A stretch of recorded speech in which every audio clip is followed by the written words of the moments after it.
আন্তর্জাতিক বাংলা সংবাদে সবাইকে স্বাগত। সুপ্রিয় দর্শক শ্রোতা, পৃথিবীতে চলছে তৃতীয় বিশ্বযুদ্ধ। ইরান ইসরায়েল চলছে পাল্টাপাল্টি হামলা। লেবানন জুড়ে যুদ্ধের পর যুদ্ধবিরতি দেওয়ার পর আবার জেনিনে চালাচ্ছে ইসরায়েল আমেরিকা হামলা। সুপ্রিয় দর্শক শ্রোতা, জানিয়ে দিব আমাদের হাতে থাকা সর্বশেষ আন্তর্জাতিক আপডেট বাংলা সংবাদ। শুরুতেই থাকছে সংবাদ শিরোনাম, এরপর জানাবো বিস্তারিত। রাশিয়া জুড়ে রাতভর ইউক্রেনের ড্রোন হামলা, 121টি ড্রোন ধ্বংস। আরো জানিয়ে দিব, গাজার পর জেনিনে চলছে ইসরায়েলের হামলা, এ পর্যন্ত 12 জন শহীদ, 100 আহত। ইসরায়েলের দখলদারিত্ব দীর্ঘায়িত করার বিরুদ্ধে হিজবুল্লাহর হুঁশিয়ারি। এবার কাঁটাতারে বেড়া নিয়ে উত্তেজনার মধ্যে সীমান্তে মহড়া শুরু করেছে বিএসএফ। যুদ্ধ বন্ধ করতে রাশিয়ার উপর ট্রাম্পের হুমকি, বিচলিত নন পুতিন। পশ্চিম তীরে ইসরায়েলের যুদ্ধ খেলা নিয়ে গভীর উদ্বেগ জাতিসংঘের। এদিকে মার্কিন নিষেধাজ্ঞা কাটাতে ইরানিদের অভিজ্ঞতা কাজে লাগাচ্ছে রাশিয়া। এবং সর্বশেষে জানিয়ে দেব, ভারতের অস্ত্র কারখানায় ভয়াবহ বিস্ফোরণ, নিহত 8। এতক্ষণ শুনছিলেন সংবাদ শিরোনাম, এখন বিস্তারিত। তবে অনুরোধ থাকবে এই ভিডিওটিতে একটি লাইক দিন এবং কমেন্টস করে জানিয়ে দিন আপনি কোন জেলা থেকে বা কোথা থেকে আমাদের সাথে যুক্ত রয়েছেন। ইসরায়েল, ফিলিস্তিন, লেবানন, ইরান যুদ্ধে আপডেট সংবাদ হাতে পেতে চ্যানেলটি সাবস্ক্রাইব করে আমাদের সঙ্গে থাকুন। ধন্যবাদ। হামলা প্রতিহত করেছে, এই সময় 121টি ড্রোন ধ্বংস করা হয়েছে, যা রাজধানী মস্কো সহ 13টি অঞ্চলকে লক্ষ্য করে লক্ষ্যবস্তু ছিল। মন্ত্রণালয়টি জানিয়েছে, রাজধানী শহর পুরো শহর জুড়ে মস্কো অঞ্চলে 7টি ড্রোন ধ্বংস করা হয়েছে। অন্যগুলো সীমান্ত অঞ্চল, কুরস্ক অঞ্চলে আক্রমণ চালিয়েছে। ইউক্রেনীয় বাহিনী এখনো কুরস্কের কিছু এলাকা নিয়ন্ত্রণ করেছে। এছাড়া রিয়াজান অঞ্চলে 20টি ড্রোন হামলা চালানো হয়েছে বলে জানিয়েছে রুশ মন্ত্রণালয়। রিয়াজান অঞ্চলের গভর্নর জানিয়েছে, জরুরি সেবা সংস্থাগুলো হামলার পর ক্ষয়ক্ষতি মোকাবেলায় কাজ করছে। টেলিগ্রাম চ্যানেলগুলোতে পোস্ট করা ভিডিওগুলোতে বড় অগ্নিকাণ্ডের ব্লগারদের দাবি, রাশিয়ার একটি তেলের স্টোরেজ ডিপ এবং পার স্টেশন ক্ষতিগ্রস্ত হয়েছে। এদিকে মস্কো মেয়র সের্গেই সোবিয়ানিন জানিয়েছে, রাজধানীর 4টি স্থানে ইউক্রেনের ড্রোন হামলা প্রতিহত করা হয়েছে। এক টেলিগ্রাম বার্তায় তিনি লিখেছেন, দক্ষিণ পূর্ব মস্কোর কোলোমোঘা এবং রামেস্কো এলাকায় ড্রোন হামলা ব্যর্থ হয়েছে, তবে সেখানে কোনো ক্ষতি বা প্রাণঘাতী ঘটেনি। সূত্র ইন্ডিয়া টুডে। গাজার পর জেনিনে চলছে ইসরায়েলি হামলায় পর্যন্ত 12 শহীদ, 100 আহত। পশ্চিম তীরে জেনিন শহর এবং শরণার্থী শিবিরে ইসরায়েলি হামলা টানা দ্বিতীয় দিনের মতো অব্যাহত থাকায় পর্যন্ত 12 জন ফিলিস্তিনি শহীদ এবং 100 জনের বেশি আহত হয়েছেন। পাসটুডে জানিয়েছে, গাজার যুদ্ধবিরতি প্রতিষ্ঠিত হওয়ার পর মঙ্গলবার সকালেই ইসরায়েলের দখলদার বাহিনী পশ্চিম তীরে বিভিন্ন এলাকায়, বিশেষ করে উত্তরে জেনিন ব্যাপক আক্রমণ শুরু করেছে। এই নৃশংস আক্রমণ এখনো অব্যাহত রয়েছে। জেনিন ইসরায়েলি সামরিক হামলা শহরে সরকারি হাসপাতালে অবকাঠামো ক্ষতিগ্রস্ত হয়েছে। বৃহস্পতিবার সকালে ফিলিস্তিন সূত্র জানিয়েছে যে প্রতিরোধ যোদ্ধা এবং ফিলিস্তিন যুবকরা জেনিন শহরে ইহুদিবাদী সামরিক বাহিনীর আক্রমণের সম্মুখীন হয়েছেন। একই সময়ে ফিলিস্তিন সামরিক শাখা আল কোদস ব্রিগেড এর সাথে যুক্ত জেনিন ব্যাটালিয়ন ইসলামী জিহাদ আন্দোলন দখলদার বাহিনীর মুখোমুখি হয় এবং দখলদার সেনাদের উপর প্রচন্ড আঘাত হানে। জেনিন ব্যাটালিয়ন ঘোষণা করেছে যে তারা দখলদার ইসরায়েলি সেনাদের উপর সিজিল গাইডেড বোমা নিক্ষেপ করেছে, যার ফলে দখলদার সৈন্যরা আহত হয়েছেন। ফিলিস্তিনি সূত্র জানা গেছে, জেনিন শরণার্থী শিবিরে ইসরায়েলি সেনাদের অবস্থানে ফিলিস্তিনি প্রতিরোধ বাহিনী 2টি বড় বিস্ফোরণ ঘটিয়েছে। এছাড়াও ফিলিস্তিন প্রতিরোধ বাহিনী গতকাল ইসরায়েলি সামরিক যান চলাচলের পথে একটি বোমার বিস্ফোরণ ঘটায়। এদিকে ইসরায়েলি সৈন্যরা পশ্চিম তীরে গ্রাম ও শহরে অভিযান চালিয়ে বেশ কয়েকজন ফিলিস্তিনিকে গ্রেপ্তার করেছে। ইসরায়েলের দখলদারিত্ব দীর্ঘায়িত করার বিরুদ্ধে হিজবুল্লাহর করা হুঁশিয়ারি। লেবানন ইসলাম প্রতিরোধ আন্দোলন হিজবুল্লাহ বলেছে, দক্ষিণ লেবানন থেকে দখলদার বাহিনী প্রত্যাহারে ইসরায়েল দেরি করলে আরব দেশটি সার্বভৌমত্ব লঙ্ঘন বলে গণ্য করা হবে। বৃহস্পতিবার হিজবুল্লাহ হুঁশিয়ারি করেছেন।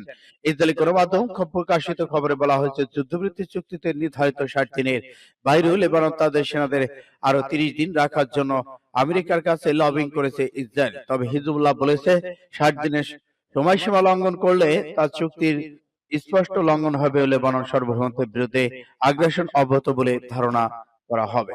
চুক্তি অনুসারে ইসরায়েলকে অধিকৃত শহরগুলো থেকে তার বাহিনী প্রত্যাহার করে লেবানন বাহিনী এবং জাতিসংঘ শান্তিরক্ষীদের কাছে নিয়ন্ত্রণ হস্তান্তরের জন্য 7 দিন সময় দেওয়া হয়েছিল, যা 26শে জানুয়ারি শেষ হবে। দখলদার বাহিনী প্রত্যাহারের 60 দিনের সময়সীমা ঠিক রাখার জন্য যুদ্ধবিরতি চুক্তির তত্ত্বাবধানকারী পদক্ষেপগুলোকে চাপ দিতে হিজবুল্লাহ আন্দোলন লেবানন সরকারের প্রতি আহ্বান জানিয়েছে। সূত্র ফাস্ট টুডে। কাঁটাতারে বেড়ানো উত্তেজনার মধ্যে সীমান্তে মহড়া শুরু করলো বিএসএফ।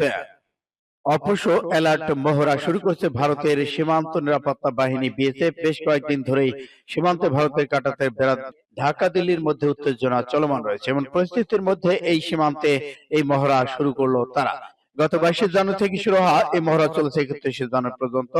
বিএসএফ কর্তৃক প্রকাশিত এক বিবৃতিতে বিজ্ঞপ্তিতে উদ্ধৃতি দিয়ে খবর দিয়েছে ভারতের রাষ্ট্রীয় বার্তা সংস্থা এএনআই। ভারতের প্রজাতন্ত্র দিবস উদযাপন উপলক্ষে সীমান্ত নিরাপত্তা জোরদার করার লক্ষ্যেই এই মহড়া শুরু হয়েছে বলে দাবি করেছে ভারত। বিএসএফ এর বিজ্ঞপ্তিতে বলা হয়েছে ভারতের পরিস্থিতি বিবেচনা করে ৭৬তম প্রজাতন্ত্র দিবসের আগে এই পদক্ষেপ নেওয়া হয়েছে। নিরাপত্তা বৃদ্ধির লক্ষ্যে বাংলাদেশ ভারতের দীর্ঘ 4096 কিলোমিটার সীমান্তে সকল ফিল্ড ফরমেশন এই সতর্ক মহড়া শুরু করেছে বিএসএফ। এর মাধ্যমে সীমান্তে ফাঁড়িগুলোকে জোরালো করা হয়েছে। এই মহড়ার সময় দুই দেশের সীমান্তে টহল অন্যান্য দায়িত্ব জোরদার করা হয়েছে। যুদ্ধ বন্ধ করতে রাশিয়ার উপর ট্রাম্পের হুমকি, বিচলিত নন পুতিন। রাশিয়া ইউক্রেন যুদ্ধ বন্ধ করতে মস্কোর উপর চাপ বাড়ানোর কথা জানিয়েছেন মার্কিন প্রেসিডেন্ট ডোনাল্ড ট্রাম্প। বৃহস্পতিবার তিনি বলেছেন, ইউক্রেনের বিরুদ্ধে রাশিয়া চলা 3 বছরের যুদ্ধ বন্ধ করতে অতি শীঘ্রই প্রেসিডেন্ট ভ্লাদিমির পুতিনের সঙ্গে কথা বলবে যুক্তরাষ্ট্র। সুইজারল্যান্ড দাভোসে বিশ্ব অর্থনৈতিক ফোরামে বৈঠকে বিশ্বের ব্যবসায়ী নেতাদের সঙ্গে ভিডিও লিংকের মাধ্যমে কথা বলেন ট্রাম্প। সেখানে তিনি বলেন, এই যুদ্ধে লাখ লাখ তরুণের জীবন শেষ হয়ে যাচ্ছে, কেননা সেখানে ভয়াবহ যুদ্ধ হচ্ছে। যদিও কোনো শান্তি আলোচনার কথা ঘোষণা করেননি তিনি। ট্রাম্প বলেন, ইউক্রেন চুক্তি সম্পাদনের জন্য প্রস্তুত হয়ে রয়ে আছে। এটি এমন এক যুদ্ধ যেটি শুরু হওয়ার কথাই নয়। এই খবর দিয়ে ভয়েস অফ আমেরিকা। এতে বলা হয়, হোয়াইট হাউসের তার দ্বিতীয় মেয়াদের 3য় দিনে ট্রাম্প বলেন, তিনি সৌদি আরব এবং অপেক্ষে বিশ্বে তাদের জ্বালানি তেলের মূল্য কমাতে বলবেন, যাতে করে রাশিয়ার তেল থেকে পাওয়ার উপার্জন কমানো যায়। যুদ্ধের অর্থায়নে রাশিয়া এই অর্থ ব্যবহার করে থাকে, যা কিনা বর্তমান ব্যারেল প্রতি $77 বিক্রি করা হচ্ছে। ট্রাম্প বলেন, মূল্য কমে গেলে সঙ্গে সঙ্গে ইউক্রেন যুদ্ধ শেষ হবে। তিনি বলেন, এটা করা খুবই জরুরি, এখনই সময় যুদ্ধ শেষ করা। সূত্র ফাস্ট টুডে। পশ্চিম তীরে ইসরায়েলের যুদ্ধ খেলা নিয়ে গভীর উদ্বেগ জাতিসংঘের। অবরুদ্ধ পশ্চিম তীরে ইসরায়েলের সামরিক বাহিনীর যুদ্ধ খেলা নিয়ে গভীর উদ্বেগ প্রকাশ করেছে জাতিসংঘ। গাজা উপত্যকায় হামাসের সঙ্গে যুদ্ধবিরতি কয়েকদিন পর চলতি সপ্তাহে ফিলিস্তিন জেনিন এলাকায় অভিযান শুরু করে ইসরায়েল বাহিনী। জাতিসংঘের মানবাধিকার দপ্তরের মুখপাত্র থামেন আল খিতাব জেনেভায় এক সংবাদ ব্রিফিং এ বলেন, অধিকৃত পশ্চিম তীরে জেনিনে বেআইনি প্রাণঘাতী শক্তি ব্যবহার করে আমরা গভীরভাবে উদ্বিগ্ন।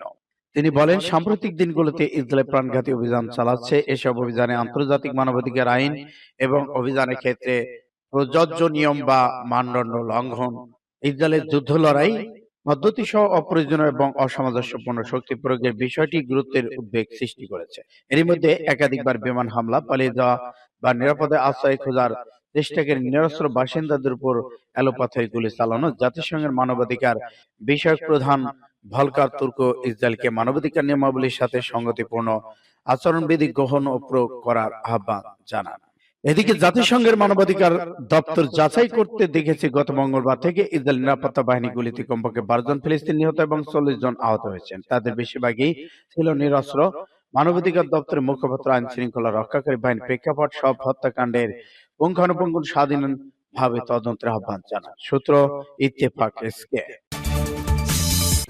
মার্কিন নিষেধাজ্ঞা কাটাতে ইরানিদের অভিজ্ঞতা কাজে লাগাচ্ছে রাশিয়া। ট্রাম্পের হুমকির বিরুদ্ধে চীন এবং ইউরোপের প্রতিক্রিয়া জানিয়ে মার্কিন নিষেধাজ্ঞা কাটাতে ইরানের অভিজ্ঞতা কাজে লাগাচ্ছে রাশিয়া। এছাড়াও সাম্প্রতিক বেশ কয়েকটি গুরুত্বপূর্ণ খবর এখানে তুলে ধরেছি, যেসবের মধ্যে মার্কিন নিষেধাজ্ঞা কাটাতে ইরানদের অভিজ্ঞতা কাজে লাগাচ্ছে রাশিয়া। গণহত্যা জড়িত থাকার দায়ে ইসরায়েলি প্রেসিডেন্টের বিরুদ্ধে সুইজারল্যান্ড মামলার তদন্ত, ট্রাম্পের হুমকির বিরুদ্ধে চীন ও ইউরোপের প্রতিক্রিয়া, মার্কিন যুক্তরাষ্ট্রের হুমকি ঠেকাতে পদক্ষেপের বিরুদ্ধে ইয়েমেনে আনসারুল্লাহ প্রতিক্রিয়া ইত্যাদি। মার্কিন নিষেধাজ্ঞা কাটাতে ইরানিদের অভিজ্ঞতা কাজে লাগিয়ে যাচ্ছে রাশিয়া। উত্তর দক্ষিণের মধ্যে যে করিডর, তা রাশিয়ার বিশাল রাজনৈতিক প্রকল্প এগিয়ে যাচ্ছে। এক্ষেত্রে ইরানের ভূমিকা অত্যন্ত গুরুত্বপূর্ণ বলে দৈনিকটির মন্তব্য করেছেন বিশেষজ্ঞরা। এদিকে গণহত্যার দায়ে ইসরায়েলি প্রেসিডেন্টের বিরুদ্ধে সুইজারল্যান্ডে মামলা করা হয়েছে। এই অ্যাটর্নি জেনারেল কার্যালয় জানিয়েছে ইসরায়েলি প্রেসিডেন্ট ইছাক হাতুজুর্গের বিরুদ্ধে একটি অপরাধ মামলা দায়ের করা হয়েছে সুইস আদালতে। এসব মামলার দায়ের করা হয়েছে গণহত্যার বিরুদ্ধে আইনি পদক্ষেপ নামের একটি গণ সংগঠন। মানবতার বিরুদ্ধে অপরাধ গণহত্যার উস্কানি দেওয়ার জন্য এই ইছাকা হাতুজুর্গকে দায়ী করেছে এই সংগঠনটি। ট্রানজিট ব্যবস্থার বিস্তারে তেহরান ও বাকুর ইচ্ছা। ট্রাম্পের প্রতি ইউরোপের হুঁশিয়ারি। এদিকে ইউরোপীয় কমিশন জানিয়েছে ইউরোপীয় জোট ট্রাম্পের সঙ্গে যোগাযোগ সংলাপে আগ্রহী এবং শুল্ক আরোপের মাধ্যমে শেষ পর্যন্ত বৈশ্বিক প্রতিযোগিতা চালিয়ে যাওয়ার যে হুমকি মার্কিন প্রেসিডেন্ট ট্রাম্প দিয়েছে তা সে বিষয়ে তাকে হুঁশিয়ারি দিয়েছে জোট। ট্রাম্পের বাণিজ্য হুমকির বিরুদ্ধে চীনের হুঁশিয়ারি। ট্রাম্পের বাণিজ্য বিরুদ্ধে হুমকি দিয়েছে চীন। এতে একদিকে চীনা পররাষ্ট্র মন্ত্রণালয়ের মুখপাত্র মাও সিং চীনের উপর 10% শুল্ক বা কর আরোপের যে হুমকি ট্রাম্প দিয়েছে সে বিষয়ে বলেছেন, আমরা বিশ্বাস করি যে বাণিজ্যিক যুদ্ধ বা করা আরোপের যুদ্ধে কেউ বিজয় হয় না এবং চীন তার ভারতীয় স্বার্থ সংরক্ষণে দৃঢ় প্রতিজ্ঞাবদ্ধ। সূত্র প্লাস টুডে। ভারতের অস্ত্র কারখানায় বড় বিস্ফোরণ, নিহত 8। ভারতের নাগপুরের কাছে একটি অস্ত্র কারখানায় ভয়াবহ বিস্ফোরণের ঘটনা ঘটেছে। এতে 8 জন নিহত এবং 7 জন গুরুতর আহত হয়েছেন। শুক্রবার সকাল 10:30টার দিকে মহারাষ্ট্রের ভান্ডার জেনারেল জোহরনগর এলাকায় অবস্থিত ওই কারখানায় এলটিপি বিভাগে বিস্ফোরণটি ঘটে। পরিস্থিতি সামাল দিতে দ্রুত ঘটনাস্থলে পৌঁছান দমকল কর্মী ও চিকিৎসক কর্মীরা। জানা যায়, বিস্ফোরণের ফলে ছাদ ধসে পড়ায় কারখানায় এলটিপি বিভাগে থাকা অন্তত 15 জন শ্রমিক আটকা পড়েছেন। এনডিটিভি জানায়, বিস্ফোরণটি এতটাই তীব্র ছিল যে এর আওয়াজ প্রায় 5 কিলোমিটার দূর থেকেও শোনা গেছে। দূর থেকে ধারণা করা হয়েছিল ভিডিও ওই কারখানা থেকে ঘন ধোঁয়া আকাশে উঠতে দেখা যায়।